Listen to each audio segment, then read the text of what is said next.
Good morning, everyone. I wish you a very warm welcome here in Swakopmund at the coast. We are really happy to see a lot of very known faces today with us. And I am very happy that we have such a lot of people present here today. I also wish to welcome our speakers. I just quickly would like you to stand up if I call out your name. We have 4 speakers here today, and I just would like to call you once off that we can all see you. Mr. John Nakuta, we have today for the topic, Is Democracy Under Siege? Thank you very much for coming. Then we have Mr. Toivon Jabila on the democracy and freedom of press. Ms. Toni Hancox for minority rights. And former Bishop Kameta for reconciliation, the status quo. Thank you very much for coming. For the program today, I just want to do a short version. We have 2 speakers in the morning, with each having a discussion afterwards, and a tea break in between. Then we have around about at 12 o'clock we will have lunch, and then we start at 2 o'clock again. And then we have another 2 speakers with tea break in between. And we will finish round about at 5 o'clock this afternoon. I really hope that we have a lot of people staying until the end. I also wish you to please switch off the cell phones or put them on silent if possible. We are available via Zoom and also via YouTube today, that people that cannot come here also can have a look at our discussions today. The restrooms, if you need them, they are outside. If you go out to the front again and then walk to the right, we have the ladies and the gentlemen room. So if you need to, you may leave and come back, please. And then I all wish you a very good day today, that we have really nice discussions and conversations and that we learn from each other.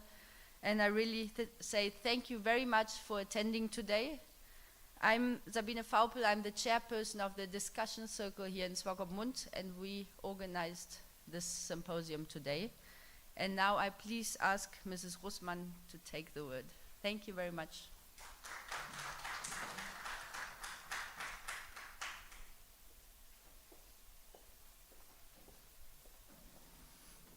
Thank you very much, Sabine Vaupel.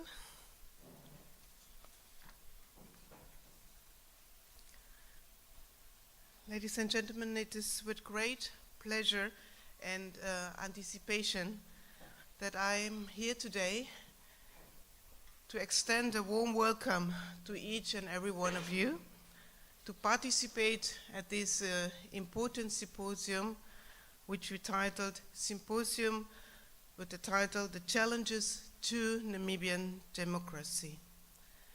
But let me first greet and honor the presence to our esteemed guest and speakers. Let me start by His Excellency Dr. Thorsten Hütter, Ambassador of the Federal Republic of Germany to Namibia. Ms. Toni Hancox, Director of the Legal Assistance Center. Toivo Jabela, Chief Editor of the Namibian Sun. Dr. Stephanie Kameta, Bishop and former Minister of Poverty Eradication and Social Welfare.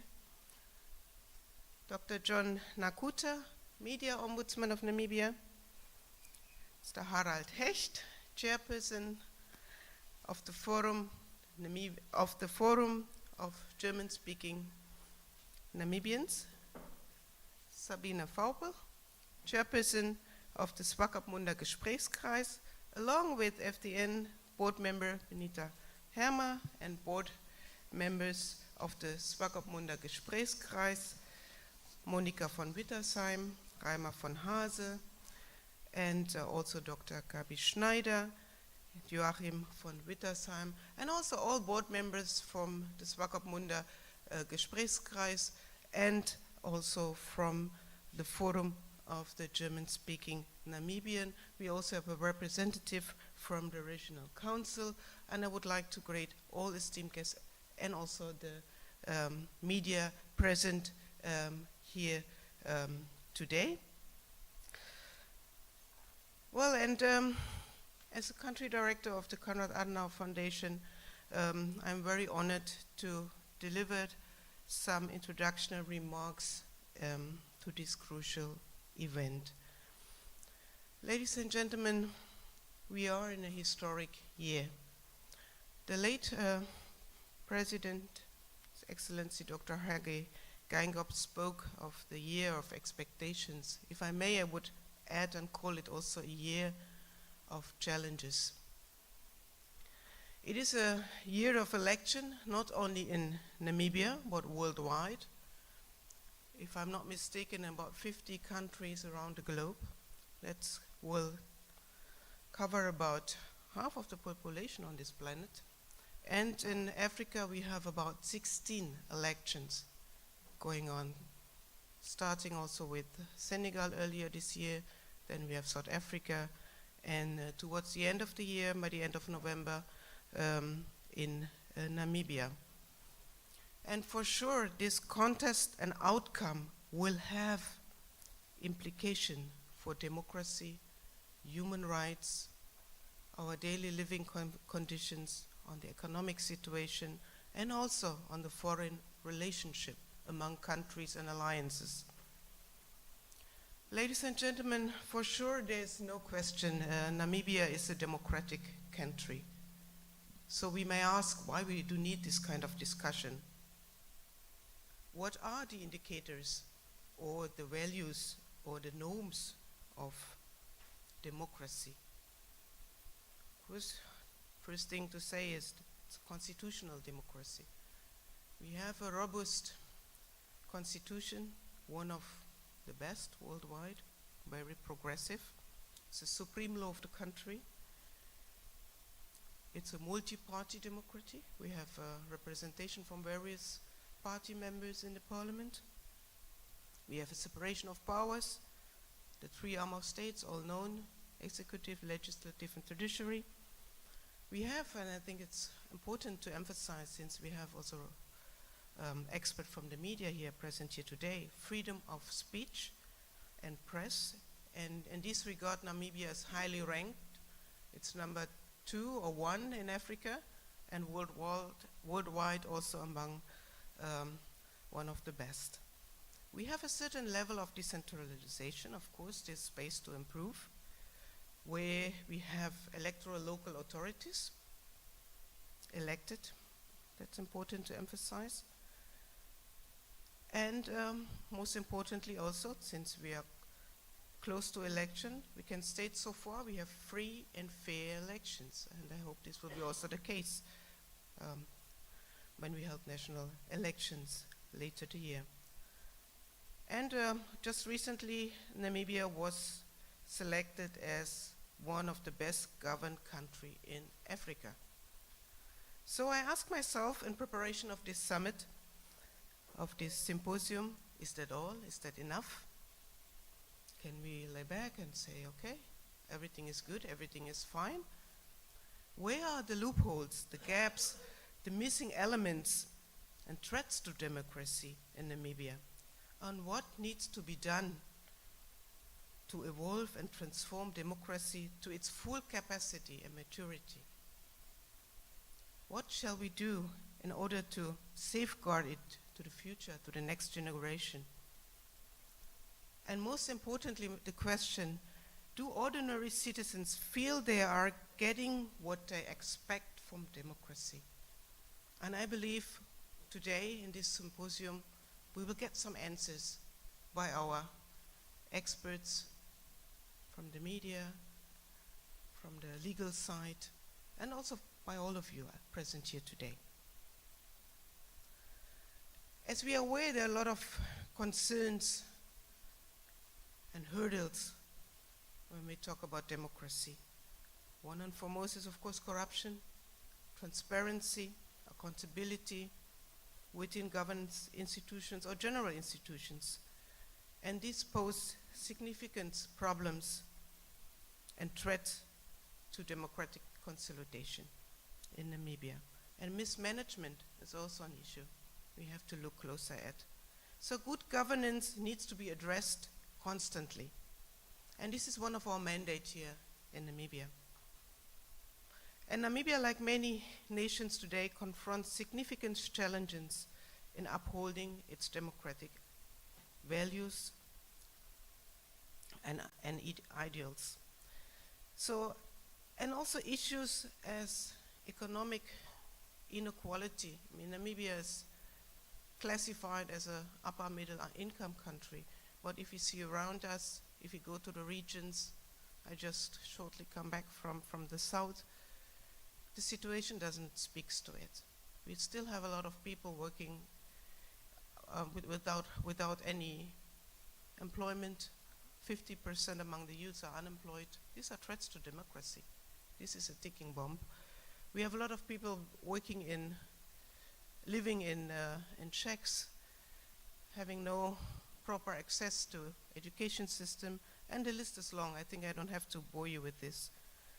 On the other hand, we have promising developments in the country, renewable energy, for instance, green hydrogen, oil, gas, and many more. So, and this is why I say it's a historic year as well.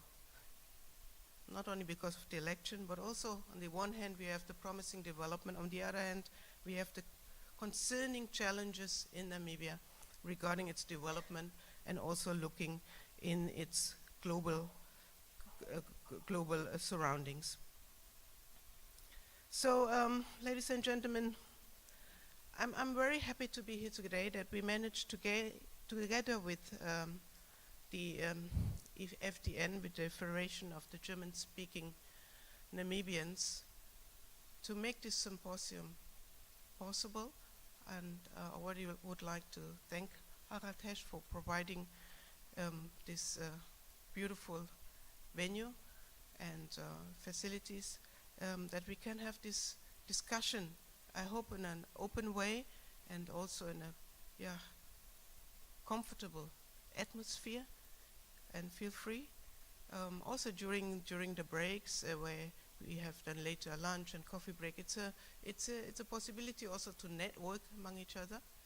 So I'm very curious to know the outcome of this symposium, and for sure it's not the last one, since we share the same values and objectives, CAS and FDN, which is the principles of unity, understanding, trust. We all have the target to create a better Namibia.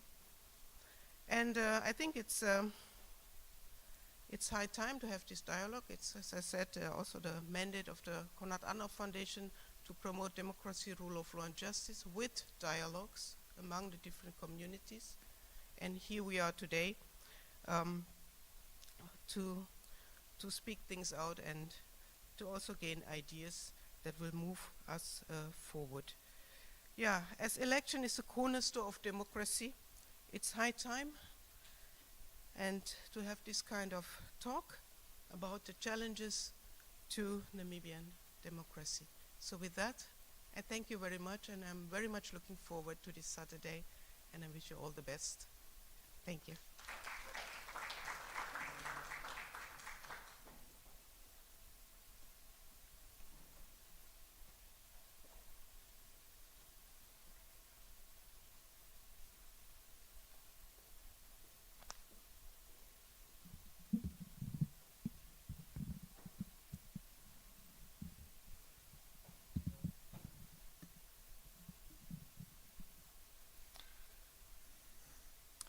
Good morning, everyone.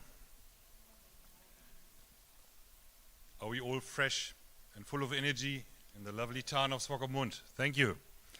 My name is Harald Hecht. I'm the chairperson of the Forum of German-Speaking Namibians, and I would like to welcome you all for attending this wonderful symposium. I think all protocol has wonderfully been observed by my predecessor, Nathalie Rossmann, but let's give her a special round of applause for those very instrumental welcoming remarks. I'm going to overlap with her speech slightly, but maybe some of these pertinent factors that she's mentioned are important that they are being repeated. But first of all, I would like to quickly quote from the preamble of the Forum of German-Speaking Namibians. What is our main goal? Our main goal is that the Forum of German-Speaking Namibians is motivated by their civil responsibility, their love and loyalty to Namibia, and being an integral part of the multicultural, multilingual Namibian society, commits itself to participate in an effective and meaningful way in the public life in Namibia and thereby contribute to the well-being of the country and all its peoples. One of our key objectives is to encourage regular discussion of current issues related to political, social, economic, cultural, or other spheres of relevance. Today's topic is challenges to Namibian democracy. Let me set the tone a little bit from the Forum of German-Speaking Namibians' point of view. Now, I found 3 definitions of democracy that I thought were very relevant, and I quickly want to quote them. Democracy is a system of government by the whole population or all the eligible members of a state, typically through elected representatives. The second definition, democracy is a system of government in which state power is vested in the people or the general population of a state. According to the United Nations, democracy provides an environment that respects human rights and fundamental freedoms and in which the freely expressed will of people is exercised. And thirdly, democracies must be continually nurtured and protected. After the 1989 general elections, delegates to the Namibian Constituent Assembly adopted the model of a unitary state based on democracy principles. This year in November, we have General Assembly and presidential elections again. The Forum of German-Speaking Namibians supports free and fair elections in all respects, and this symposium is a small but humble contribution towards awareness regarding this fundamental democratic right, the right to vote. I would briefly like to reflect on the last 34 years since independence and would like to start with some of the commendable achievements we can all be proud of as a nation. Namibia is governed by a world-famous and well-respected and recognized constitution which is based on a separation of powers by the executive, legislative and judicial branches. Namibia was the first African country to incorporate protection of the environment into its constitution. Namibia has created the enabling conditions that link economic incentives with environmental management and wildlife conservation. Namibia ranks 22nd in press freedom among 180 countries worldwide and number 1 in Africa. The so-called Windhoek Declaration was adopted 30 years ago. Namibia is one of the most safest, peaceful and also politically stable countries in Africa. Regular presidential, General Assembly, regional and local elections are being held with transition of power, and the president of the country is restricted to 2 terms in office. Also lately in February 2024, after our former president, His Excellency Hage Geingoob's death, there was a transition of powers within 24 hours, which was highly commendable and made us very proud as a nation. Currently, Namibia is being identified as a potential global player in the worldwide energy transition from fossil fuels to renewable energy in the international decarbonization strategy. And here are the biggest challenges for Namibia and therefore also threats to our adopted model of democratic governance. Structural inequality, effect of colonialism and apartheid, not mitigated in 34 years of independent Namibia, We've got the Gini coefficient, which measures the gap between the poor and the rich, where we are, and that gap in Namibia is the second highest in the world. We've got poverty and unemployment, food insecurity, and we are poverty and unemployment, food insecurity are increasing daily and rapidly, which is tantamount to an infringement of the social contract, which we have in terms of Article 95 of our Constitution, and which deals with the promotion of welfare of the people. We've got economic versus political independence. We will all agree that we've achieved political independence, but economic independence should be the key objective in the short term. We need to move from a developing to a developed country. Health and education ministries are seriously compromised and deserve immediate intensive care and a bold rescue plan. We are losing the dignity of our people. No regular water supply, no access to toilets in a lot of instances. Latest statistics by the Shack Dwellers Association reveal that there are 249,000 shacks in Namibia currently, with 4 inhabitants per shack on average. The measure and character of a nation is adjudged to how we treat the poorest in our society. In this Tuesday's Namibian, the headline was that over 40% of Namibians do not have enough nutritional food, and that is based on a report by the World Food Programme. I think we agree that we have failed as a nation, and all of us here included. Corruption and mismanagement is another big threat, and we need to reintroduce and walk the talk re-national reconciliation. And then we've got a lack of political maturity in handling of coalitions in a lot of instances here in Namibia. The above factors pose a real challenge to the continued upholding of democratic principles and values in terms of our constitution. It is a known fact that democracy per se strives best in an environment of equality and economic prosperity.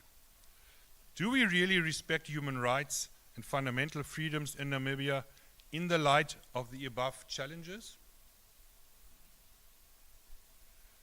Let me put the above in the context of our Vision 2030, which reads as, to be a prosperous and industrialized nation developed by her human resources, enjoying peace, harmony, and political stability. Industrialization may finally become a reality now based on latest developments in the oil, gas, green hydrogen, lithium, and uranium sectors. Can we, however, take the prevailing peace, harmony, and political stability for granted, given the continued prevailing social injustices which are increasing and not declining? What are the challenges emanating from this for our democracy? I would like to end my little opening remark by quoting our former president, His Excellency, the late Hage Geingob. All of us must play our part in building this beautiful house we call Namibia. We need to renew it from time to time by undergoing renovations and extensions. Let us stand together in building this new Namibian house in which no Namibian will feel left out. I look forward to a day of fruitful discussions and lively debate, and I thank you very much.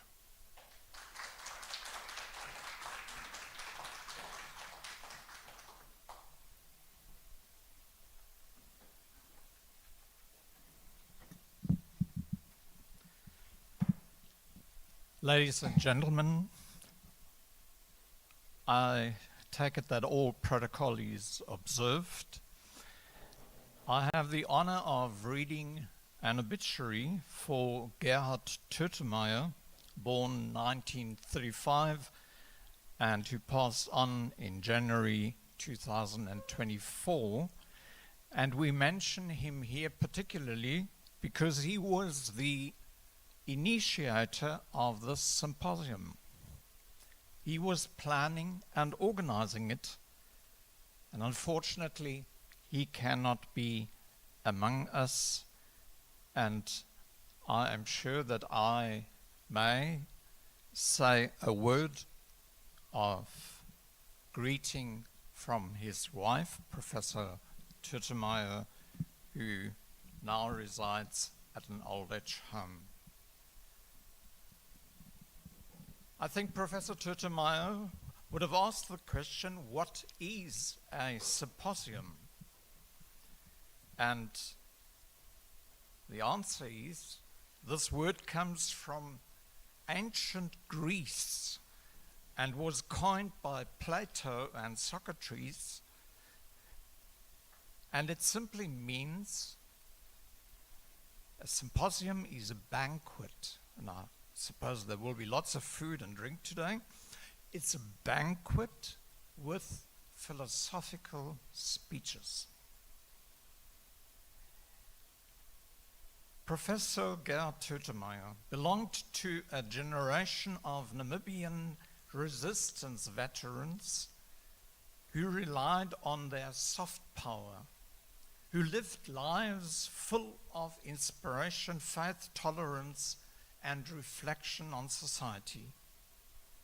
His was a radical spirit fired by conviction.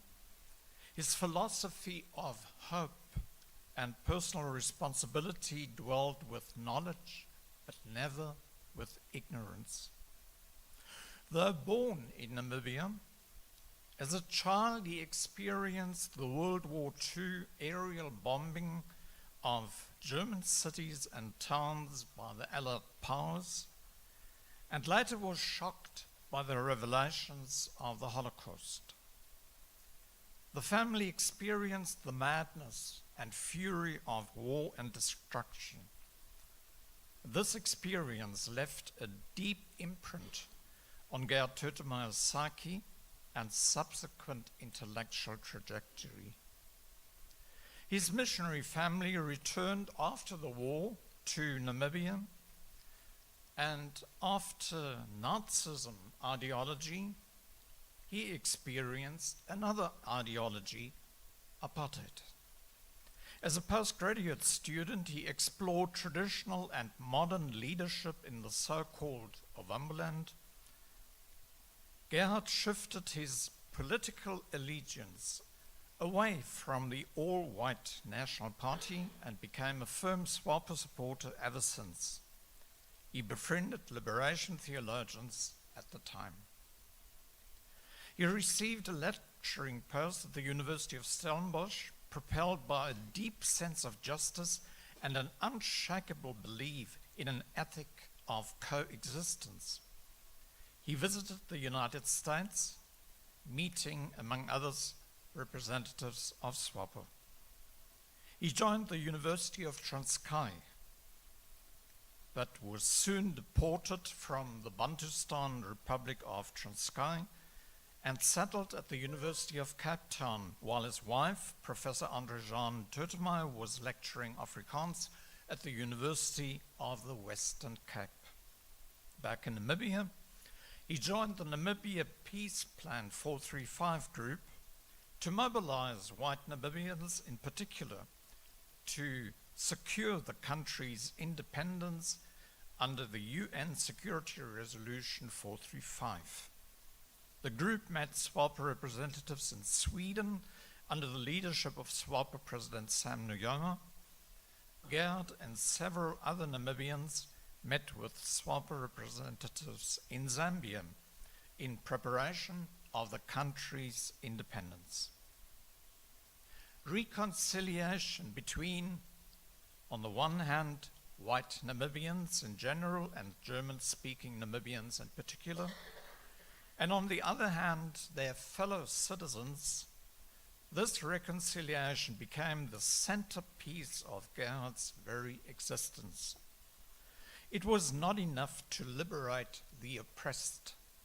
The oppressor also had to be liberated. Pre-independence, he worked at the academy in Windhoek and experienced police surveillance and severe intimidation by the South African security police and even death threats. After independence, 1990, he accepted a professorship for administrative studies, and he was a principal drafter of the policy of decentralization. An even greater responsibility was vested in him when in mid-92 he became the country's first director of elections. He joined the forum of the SADC Election Commission and the Association of Electoral Officers in the Commonwealth countries and observed several elections in SADC. When he stepped down as Director of Elections in 1998, he joined the University of Namibia and became thereafter Deputy Minister of Regional and Local Government and Housing, appointed by President Sam Nujoma, Father of the Nation. Gerhard stressed the intertwined nature of economy, public management, and politics, and he singled out poverty as the biggest challenge in the country. Finally, he requested the government to be relieved from his duties on grounds of poor health. His main focus then became the politics of reconciliation and the linked issues of genocide and reparations. In 2021, he initiated and founded the Forum for German-Speaking Namibians. In summary, he had not joined the liberation struggle for democracy as a member of PLAN, neither did he go into exile. He was driven by hope, imagination, love, hard work, and innate humanity to transcend the boundaries of race, class, religion, and language. This was a special brand of moral power, often not fully recognized in the master narrative of liberation, but grounded in an ethic of peaceful democracy. His favorite theologian, Dietrich Bonhoeffer, graphically expressed in one of his poems written in the prisons of the Gestapo. Dietrich Bonhoeffer said, "I want to see the change of times, when radiant signs are in the sky at night, new church bells are ringing for humanity and never cease ringing." May I ask you all to rise for a moment of commemoration in silence.